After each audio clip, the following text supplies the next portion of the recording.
A 2 años y un día del sismo de 2017, la jefa de gobierno Claudia Sheinbaum realizó la entrega de diversas viviendas multifamiliares, rehabilitadas tras los daños sufridos por el movimiento telúrico. La primera entrega fue en Cafetales 140 edificios I y J, en la colonia Granjas Coapa.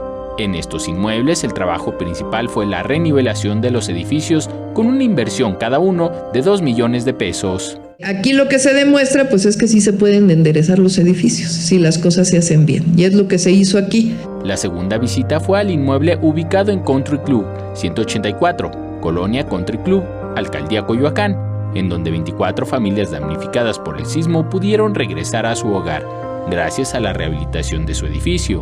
César Cravioto, comisionado para la reconstrucción, señaló que los propios condóminos juntaron un recurso de 9 millones de pesos y el gobierno local, en la entrada a la actual administración, puso 1 millón de pesos más para completar la rehabilitación.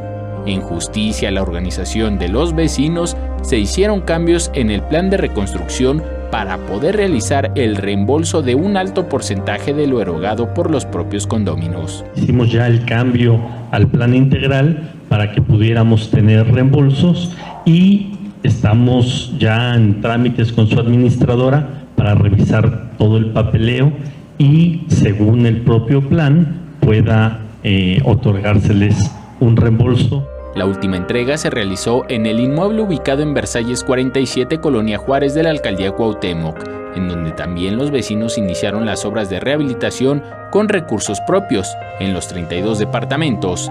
Las obras se concluyeron con recursos públicos del gobierno capitalino.